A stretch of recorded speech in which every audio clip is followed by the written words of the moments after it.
shifts this weekend, and hopefully the other TA will be on board soon. You want to be guided by the laboratory objectives, and I'll just explain this and then I'm going to start going through it. What you may want to do is with supraorbital foramen, write 1, A and B, superior orbital fissure 2, up to canal 3, and go all the way down page 9, and then continue the numbering down page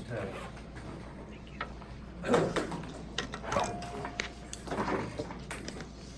I'm going to say it again. Supraorbital foramen and notch, that one, write 1, A and B, because they are not the same. Foramen and notch are different things. Supraorbital fissure is 2, up to canal 3. Number it all the way down. Continue the numbering on the frontal sinuses on the top of each thing.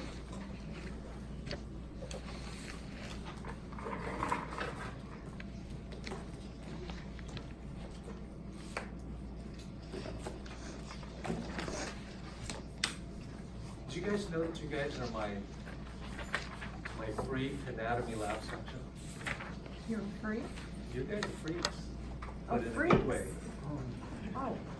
Every lab section I have on the lab quiz has what's called a bimodal grading curve, which means in most classes you have more C's than anything else, and then you have less B's and D's and even less A's and F's, correct? Well, in all my history of teaching this class, it's been a bimodal grading curve, where C's are the fewest grade. You have a lot of A's, you have a lot of F's, and you got this valley in between that's called a bimodal grading curve. Everybody follow me? You guys were not. You guys were A heavy, which is why you averaged a B. 27 passed this lab quiz. Only 6 didn't. Only time that has ever happened in all the time I've been teaching here. So, congratulations. Pat yourself on the back. But I'm going to have to grade lecture exam more. Okay, did everybody get the numbering started? Okay, and on break you can continue with the numbering. And again, I'm not going to do it by numbers. It's up to you. It's just a way to do this faster. You guys are tired, and I got a pile of green and blue books for it. You want to be guided by the laboratory objectives because it's a limiting list. Believe you me, there is way more in the skull than what's listed here on pages 9, 10, and 11. The other thing is not only is it a limiting list, I'm also limited by the views that I can ask certain structures in. Everybody pay attention, because this is for you. If you look on internal view, you see foramen and 1 internal auditory meatus. Those 4 foramen are visible in the inferior view. But I can't ask it in the inferior view because it's listed in the internal view. Everybody understand what I'm saying? Mm-hmm. Not only is it limiting, it's limiting how I can ask it, even though certain structures are visible in multiple views. Are we fair? Page 9 is this, the articulated skull. That means all the bones are together. Starting on page 10 and continuing on page 11 is this, separated skull bones. This is what we call the disarticulated skull bones, and that's as far as I can lean it. Otherwise it's going to go falling out from the floor. Okay, so everybody got that? Mm-hmm. So we're going to start out with the anterior view, which is this. All together, articulated, put together. What you need to know is that the eye socket is called the orbit. Eye socket is orbit. Above the orbit is a single word, supraorbital, either foramen or notch. And here's the key. If it's separate, completely separate of the orbit, the ridge of the orbit, it's a foramen. This is supraorbital foramen, 1A. If it is fused, it's a supraorbital notch, 1B. They are not the same thing. Separate foramen, fused notch. So what I have here, separate, the supraorbital foramen. I'm going to abbreviate it that way because it is one word. Spelling counts. Supraorbital, one word. Everybody got it? Now here's the weird thing. On some skulls, you will see there are multiple supraorbital foramina. That's plural.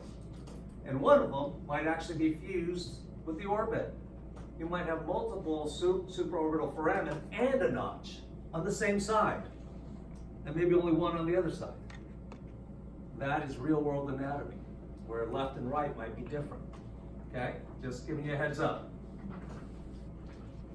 Man, looks like that lecture exam kicked your ass. Okay. When you look at an orbit, this is first introduction to being systematic. Start out with the sideways boomerang. Can you see it? I drew up this left orbit here because this is a left orbit. Sideways boomerang. Start there, regardless of what I pin. Just above the point of the boomerang is a round hole. Are we ready? The upper arm of the sideways boomerang going into the brain case is the superior orbital fissure. I'm abbreviating that way because it's two separate words. Superior orbital. That's this blue arrow. The lower arm of the boomerang, and that's the bottom arrow, is the inferior orbital fissure.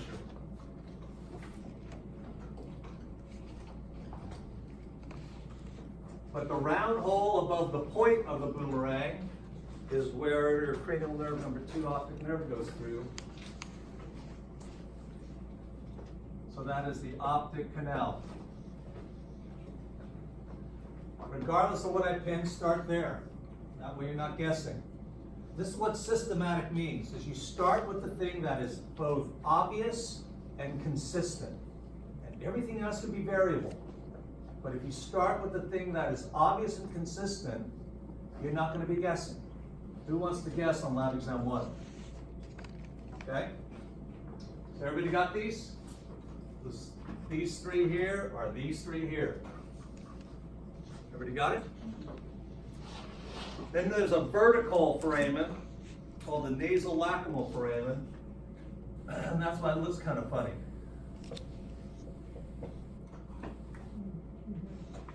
Doesn't look like a hole, it looks like a slot. And the reason why is this foramen is vertical. Okay? That's this one, nasolacrimal foramen. The best way to see the hole is to look down the skull's face. Then you can see it going vertically down to the nasal cavity. Everybody see that? So those 2 black arrows, nasolacrimal foramen. This is why when you cry, your nose runs. Tears are actually going through this canal in that foramen into your nasal cavity. Okay. Hopefully not when you see your lectures at 1 grade. And then below the orbit, one word, infraorbital foramen.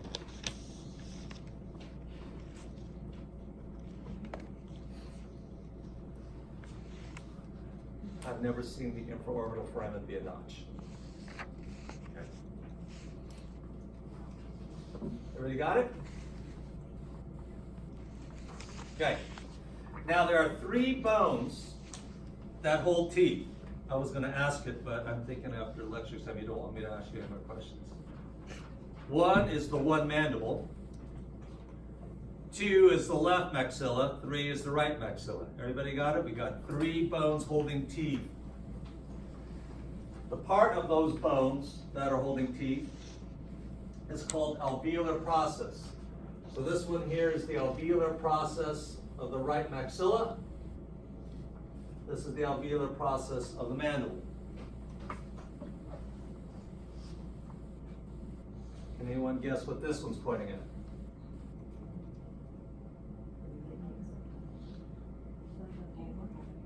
That's the nasal cavity. I was giving you an easy question after lecture 7.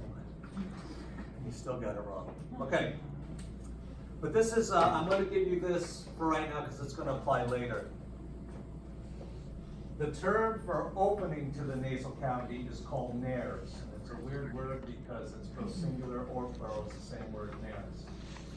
Opening to the nasal cavity.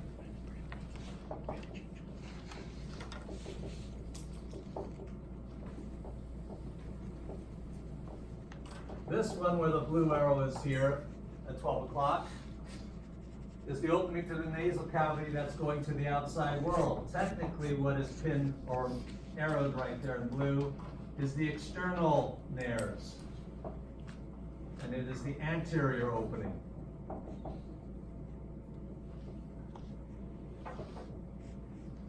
Going out to the outside world, that's why they call it external nares. Now look under inferior view, second thing on the inferior view, what's that?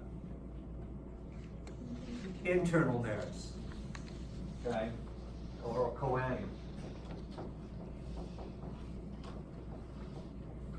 Going to the throat, nasopharynx, which is right in the center of your head. That's why they call it the internal nares.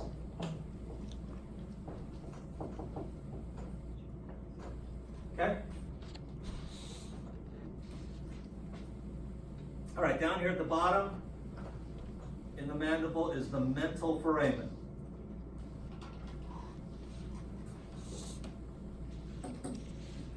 Now I want to give you a heads up. Turn to the next page, page number 10, right in the middle of the page, mandible. What is the last thing listed under mandible? Mental foramen. That means I can ask it here, because it's listed on page 9, or here, because it's listed on page 10. Everybody got it? Okay. Well, this is the one on page 9 on the articulated anterior view. Lateral view, there's only 2 things listed, even though there's a whole bunch of things there. This blue arrow is the zygomatic arch.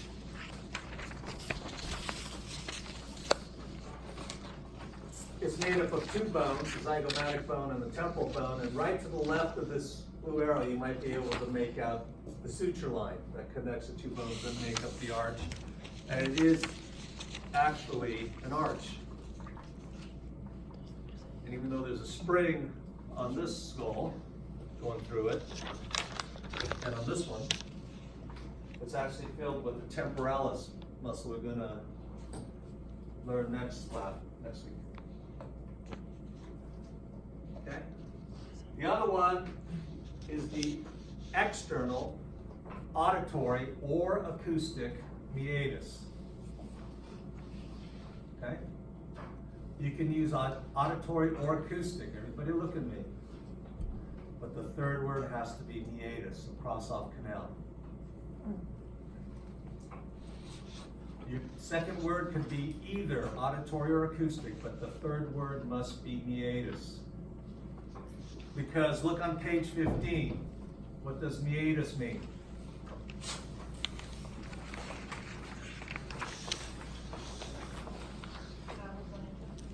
It's a hole in the bone that only has one entrance. It doesn't go all the way through. That's what meatus means, right? Meatus is a hole in the bone. Canal has skin, some cartilage, and probably a whole bunch of earwax. That's the external auditory canal. Canal is soft tissue. Meatus is hole in the bone. Look at this picture. Do you see any soft tissue here? No, it's a hole in the bone that doesn't go all the way through. That's why this is meatus. Everybody got it? Mm-hmm. So cross off the word canal, but you could use auditory or acoustic. All right, next to inferior view, write without mandible. Without mandible is the inferior view, because this is what the inferior view looks like with the mandible, and that's not what it looks like on the screen, is it? No. But you're going to have, if I ask anything on the inferior view, it's going to be like this without the mandible. Everybody got it? Without the mandible. All right. This is the incisive foramen. Easy to remember because it's just behind the incisors. This, by the way, is the bony hard palate. How many bones do you think contribute to the bony hard palate?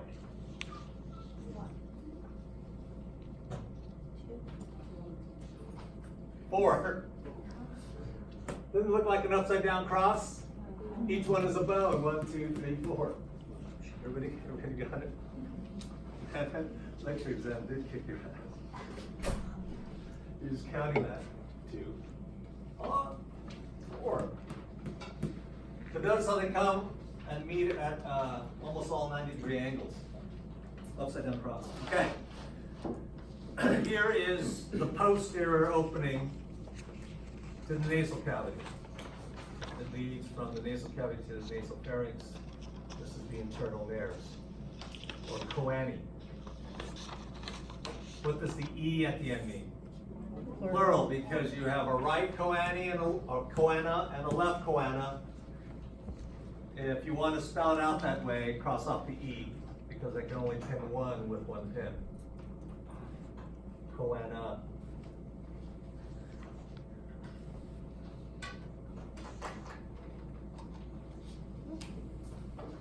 Okay, have you guys heard of the TMJ? This is the T. It's called the mandibular fossa, and it's on the temporal bone, which is why this is the T. The TMJ is really not a ball and socket joint because it slides, but if we were to think of it as a ball and socket joint, the mandibular fossa is the socket. Everybody got it? All right, on the inferior view, I'm going to teach us the first little thing about being sit back. If I pin anything on the inferior view, it doesn't matter what I pin, you're going to do this the same way. You're going to do this the same way because every skull looks different. But I'm going to start you out where every skull is the same. Follow me? All right, everybody got nares? Can I erase this? Everybody got this, right? If you look at the inferior view, can anybody see here something that looks like Mickey Mouse? Start with Mickey Mouse, because that always looks the same.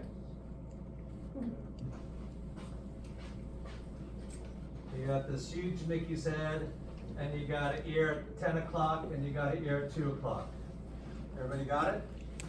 Does everyone here know what 10 o'clock and 2 o'clock is when you look at a regular clock? Yes.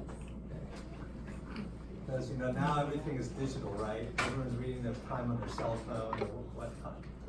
Okay, wait, I gotta ask this question. Do you guys know what a quarter after means? Yes. Because not everyone does because of this.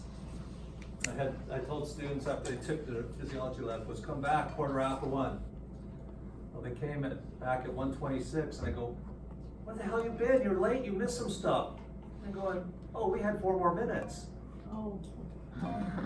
No, you're supposed to be back at 1:15. Quarter after is 15 past the hour. So I can't assume you guys know what 10 and 2 o'clock means. So if you need to look at the clock, look at the 10 and the 2. And this is what you do. Even though it's not listed in this order in your laboratory objectives, Mickey's head is the foramen magnum. The foramen magnum. And actually, part of your brainstem comes out of there. Okay? So a lot of people erroneously think that the spinal cord comes out of the foramen magnum. Your brain does. There's a little bit of your brain that's not in the cranium. And that is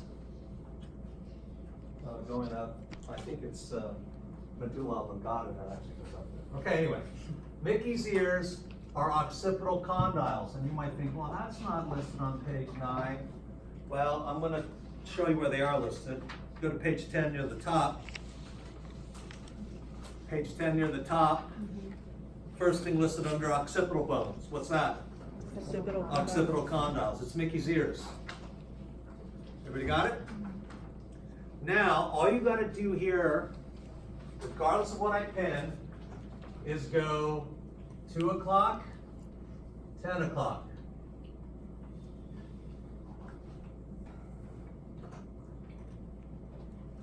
And on the other side of the occipital condyles is going to be the jugular foramen, always foramen. internal jugular vein is draining blood out of the head, going through those things there. That's these two blue arrows. Go 10 o'clock, go right over the occipital condyle, boom. Jugular foramen. Go 2 o'clock, right over this occipital condyle, boom. Now this skull is actually tilted a little bit toward 11, so it's not straight up and down anterior. Okay? Once you find a jugular foramen, now go straight anterior. And the next one you find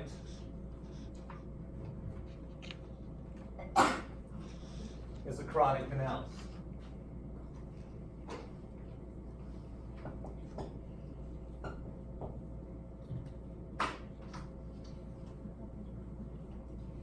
They're a little smaller than the jugular foramen. So obviously that's these two. The upper two blue arrows. Everybody got it?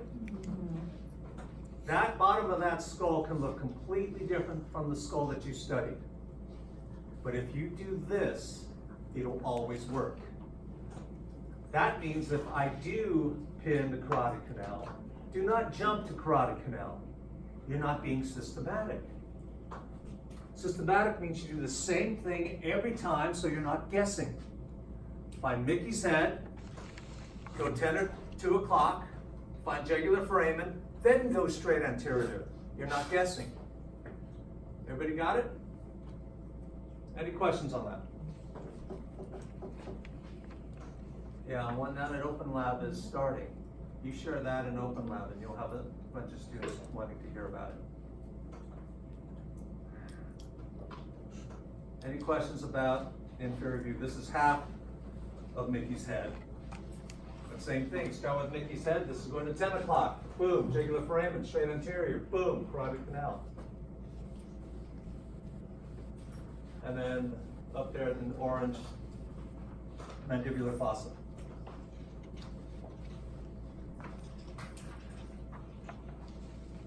Okay, any questions? All right, the jugular foramen, one of the reasons why you can't see black through there, like you can see black through this foraminal valley, which I can't ask from this view.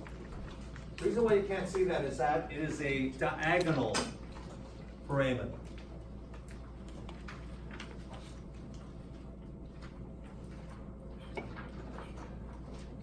Can everybody see that? Mm-hmm.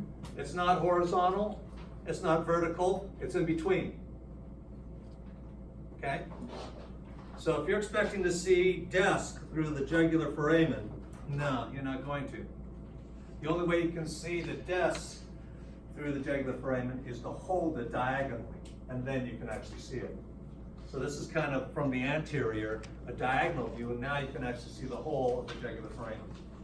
Everybody see that? Mm-hmm. See the angle here with the teeth right here? It's the only way you're going to see it, because it's diagonal. All right. If you need to take a picture of that, I'm going to need that whiteboard. So if you have drawn it already, it's fine, or take a picture of it. I'm getting in the frame.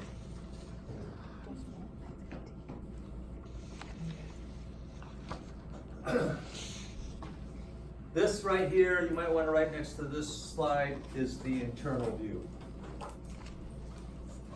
Everybody got this now? I can erase this? I'll give me in the front.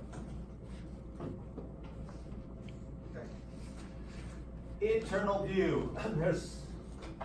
Because of your best friend, there's a lot of things missing. I'm going to teach you some of this only because it's going to help you with the internal view, to be systematic with the internal view. This picture that you see here with the internal view looks this way because the brain was already there, and then the cranium started forming around it. Everybody got it?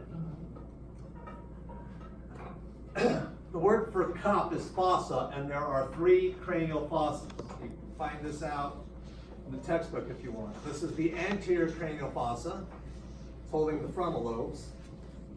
This bow tie shaped middle cranial fossa, and that's holding the upper brainstem and the temporal lobes. And then you got the posterior cranial fossa. Everybody see how these cups are separated by bony ridges? Everybody see that?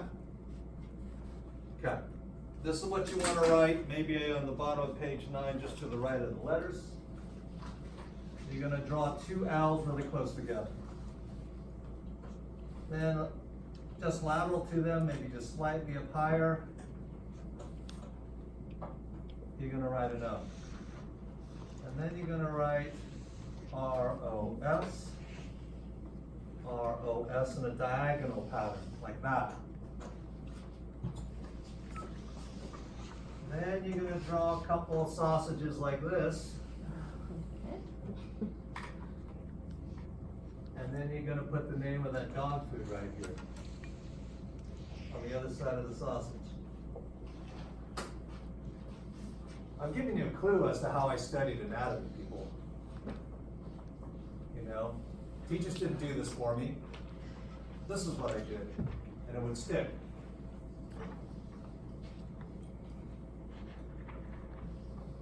Okay?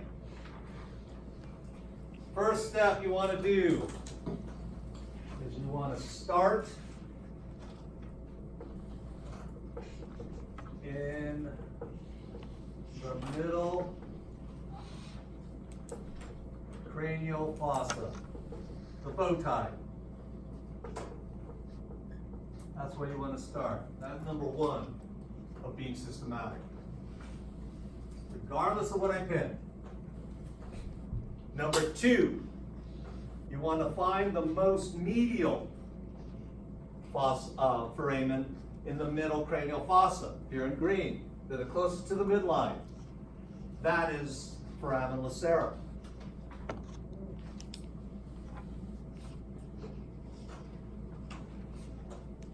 And if you look at those foramen, they got lacerated edges.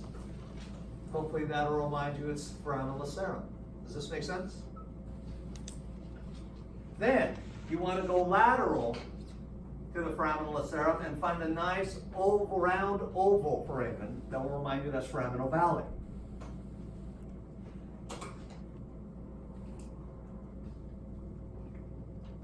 Let me write this up.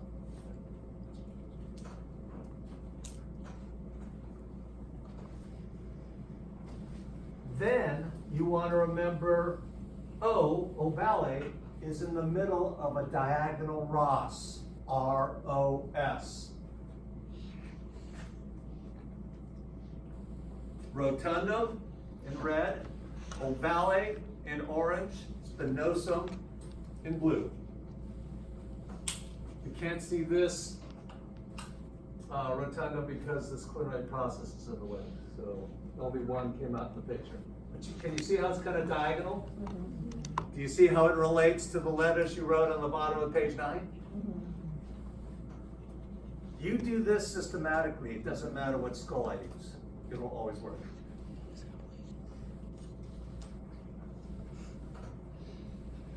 Four steps. Start in the middle cranial fossa. Second, find the most medial in the middle cranial fossa, that's foramen lacerum. Third, go lateral and find the nice round ones. That's ovale, nice and oval. Fourth, remember ovale is the middle of the diagonal Ross. You're not guessing. Lacerum, most medial in the middle cranial fossa. Then go lateral, ovale, nice oval. The middle of the diagonal Ross, R-O-S.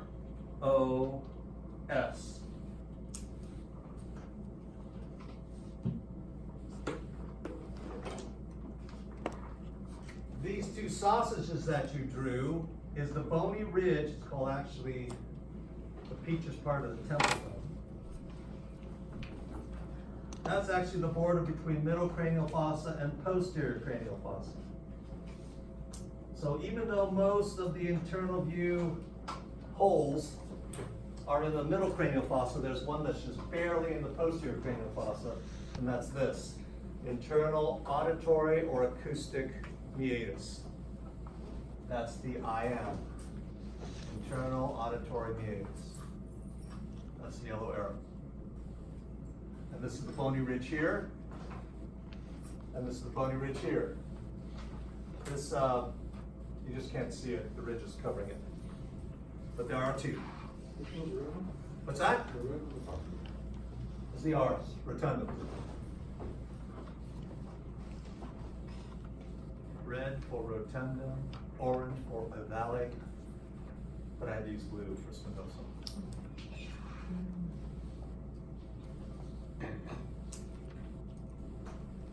Okay, so the only one that's in the posterior cranial fossa is the internal auditory meatus. Everybody look at me.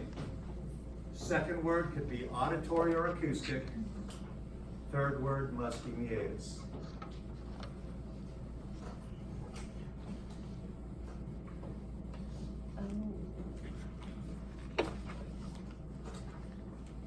Okay? Are we good on page 9? Again, some of these three, the rasa is actually visible in the inferior view, but I can't ask it in the inferior view because it's not listed. Everybody got it? Okay. All right, now we're on page 10. We're going to look at disarticulated skull bones. We're going to start with those on the midline. That's why they're single. You actually, and we'll see this a little bit later, you actually start out with two frontal bones with a fuse. So you have a single midline frontal bone. Can you see the tops of the orbits in this?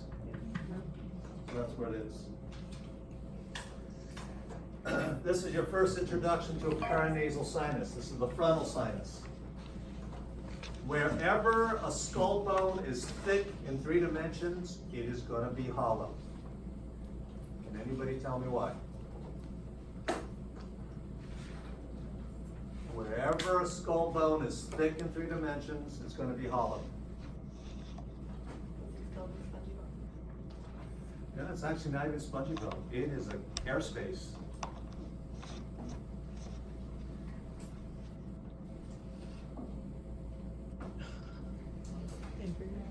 To make your skull lighter. If all the thick skull bones were all bone, you wouldn't be able to lift up your head. Okay? And also for the ones that are open to the nasal cavity, it influences your ability to sing happy birthday. Influences your voice. You can see how thick the frontal bone is here, and it's hollow in the frontal sinus. Everybody see that? Right where the frontal bone is thick is where your eyebrows are. Frontal bone is hollow. That's why too, if you've got a sinus infection, and you get that pain right between the eyes, that's a frontal sinus infection. Does this make sense? All right, now we're on to occipital bone. Here's Mickey's ears. Can everyone see Mickey's ears? Don't call them Mickey's ears, those are occipital condyles.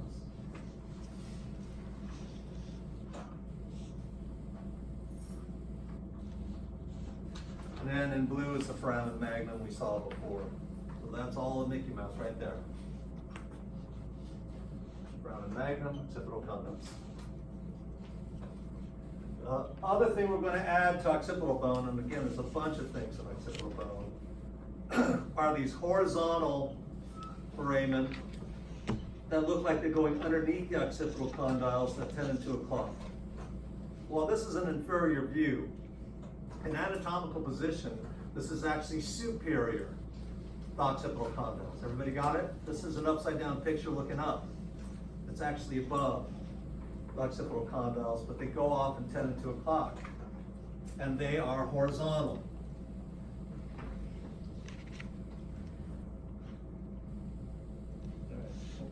I got one stick here. So here's the one going off at 10 o'clock. Can you see that? And you can see in anatomical position it's actually just above the occipital condyle. This is the hypoglossal canal. Cranial nerve 12 goes through that. Okay, this I'm going to play this a couple times because this was a pain in the ass. That's a line and arrow. Line and an arrow. They're not the same line. Line, arrow. Line, arrow. But it's continuous, doesn't it? Am I the only one impressed with this? This took me forever to line those things up. Okay, here's the internal view. Nothing here on the your best friend, except you can see the brain was there first. So when the occipital formed on it, it's almost an impression of your brain. You have occipital lobes up here, we're going to learn about in a couple weeks. And we got the cerebellum down here. All right, sphenoid bone is a bony bat. And like a bat, it has wings. What do you think these bigger wings are called? Greater wings. What do you think these smaller wings are called? Lesser. So lesser is about size, not position, because the lesser wings are superior. But they're smaller, so they're called lesser wings. Everybody got it? For example, again, I probably don't need to keep talking about how this is your best friend. This is a superior orbital fissure. And that's why when you stick the stick through the superior orbital fissure, you're going between the wings of the sphenoid bone, you go into the brain case. Superior orbital fissure goes into the brain case. Everybody got it? But the inferior orbital fissure goes out the cheek.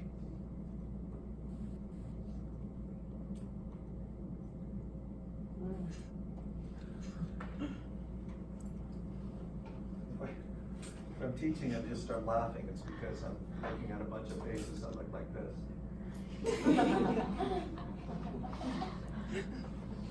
Okay. Hanging down from the body of the sphenoid are the pterygoid processes. P is silent. I would pronounce it pterygoid, so I spell it correct. The plates at the very bottom. Pterygoid plates. That's not your best friend. You should know, even though it's not listed on page 10, the big middle of the sphenoid bone is called the body of the sphenoid. It's thick. So what do you think is going to happen if it's thick?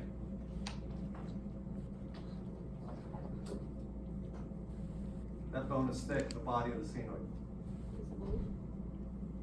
Okay, say it again. Wherever a bone is thick in your skull, it's going to be hollow. It's going to have a sinus, and there it is. Sphenoid sinus. Everybody see how it's hollow? Like an eggshell. Look how it's like an eggshell. It parts. So thin. Thicker in some other parts, but thin in a lot of parts of it. Eggshell. All right, now we're looking on top of the sphenoid bone, and the red arrow is on the sella turcica. Sella turcica, which is Latin for Turkish saddle. Does anybody here know what a Turkish saddle looks like? Does anybody know what a regular Western saddle looks like? Yeah. You put your feet in the stirrups, right? Ain't no stirrups in a Turkish saddle. Your feet just dangle. And so the Turkish saddle has 4 posts. One on one side of your thigh, one on the other side of your butt, and you can actually keep your balance just basically off these 4 posts when you're riding on this. So when they looked at that, they saw this post and this post. They saw this thing called the dorsum sali, which looks like a back of a chair with points on the corners.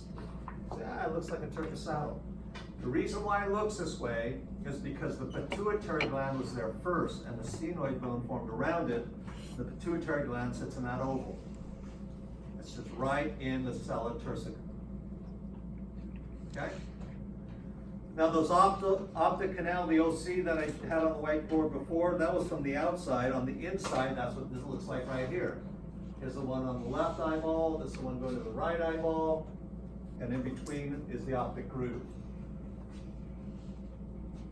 But that's on the inside opening of the optic canals.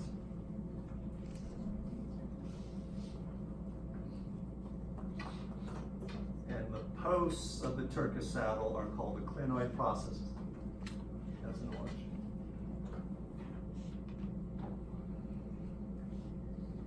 What I would write next to clinoid process is that it is the medial end of the lesser wing. Clinoid process are the medial end of the lesser wing.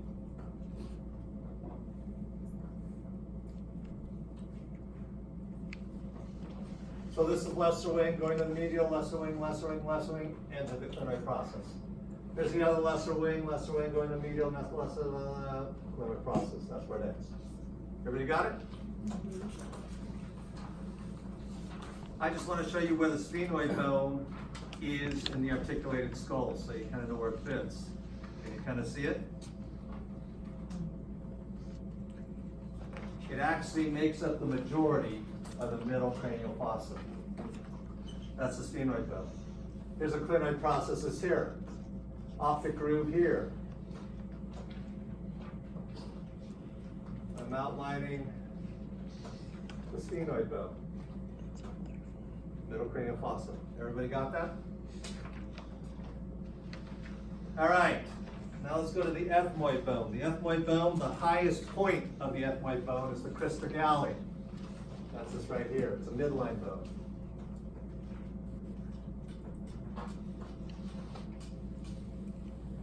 I know you guys had a lecture exam, but can I ask you what this is? It's not part of the ethmoid bone. It's what we covered already. That's the sala turcica, right there. Because this is the sphenoid sinus, body of the sphenoid. Sala turcica is on the root. How about this one? Third one.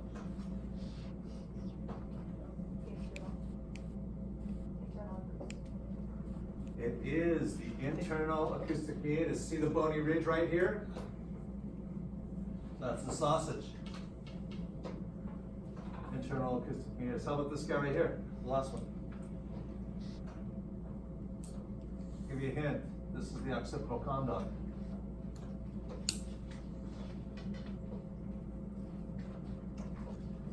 It's a horizontal foramen just above the occipital condyle. Going off at 2 and 10 o'clock. It's the hypoglossal canal, right there, just above the occipital condyle. All right, let's see if we can cover the ethmoid bone before the break. This is where the ethmoid bone is in the articulated skull. This is nothing, the black arrow is nothing. It's just showing you the suture line between ethmoid bone and frontal bone. But that is the crista galli. It's the most superior point of the ethmoid bone. And see all these holes on both sides of the crista galli? Cranial nerve number 1, olfactory nerves go through there. So there's a crista galli there, superior view, so it's pointing at the camera. This is anterior, that's posterior, crista galli. The ethmoid bone is actually quite thick in 3 dimensions. Please don't pick this up because it is feather light. Somebody put this back upside down anyway. And the reason why it's feather light, it's nothing but an eggshell. It's been hollowed out with ethmoidal sinuses. Just circle. That's the green arrow. Can you see what a thin eggshell that is? Ethmoidal sinuses. All right, that little plate with a bunch of holes, that's the cribriform plate. About 20 holes on either side.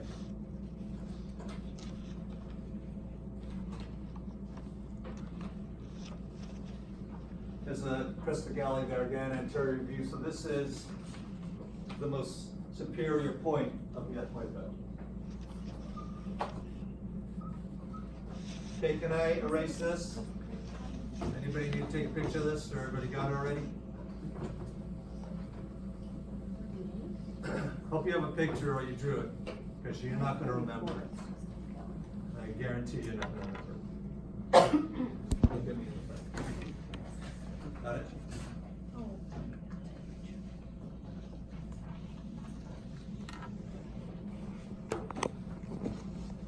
One of the first steps you need to take to become a better student is to know thyself. Know what you can remember and what you can't. And what you can't remember, you better write down.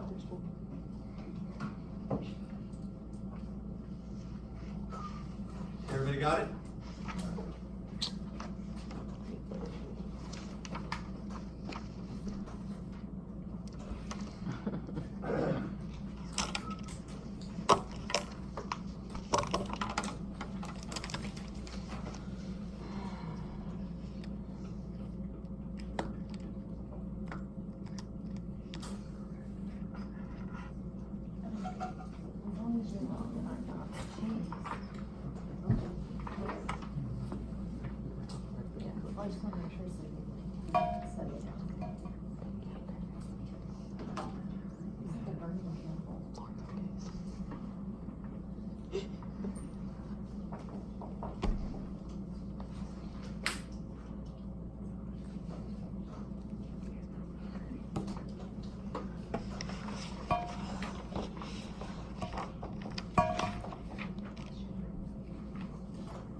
Alright. You can see it's out of the focal plane, but you can see how it's an eggshell hollowed out with ethmoidal sinuses in green.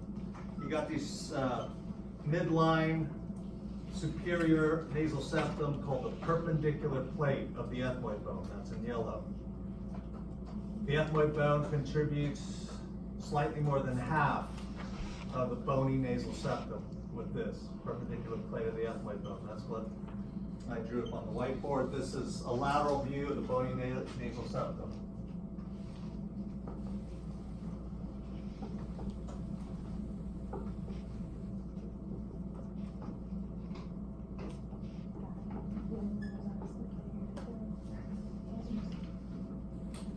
This is an anterior view of it, so you're looking right down the midline. You got these two bony bumps, part of the ethmoid bone. In pink, this is the middle nasal concha. Right and left. Middle nasal concha can take that whole number, because way up here is the superior nasal concha, and you can see how narrow our nasal cavity is up close to the roof. Did you know that our olfactory receptors are just on here? That's it. That's about it. And that's why our sense of smell is stunted compared to other mammals.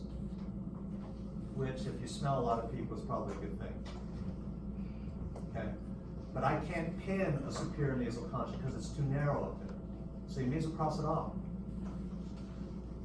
I cannot pin superior nasal concha. I can only pick this, the middle one. And superior and middle are part of the ethmoid bone. That's what it's saying on page 10. Well, if you have superior and middle, what about inferior? Where's that? You got to turn to page 11. Page 11, the third bone. What is it? Inferior nasal concha. What that means is the inferior nasal concha is its own bone. It doesn't belong to any of the bone. It's its own bone. But middle and superior are part of the ethmoid bone. Everybody got it? Okay, let's go ahead and take a break. We'll start.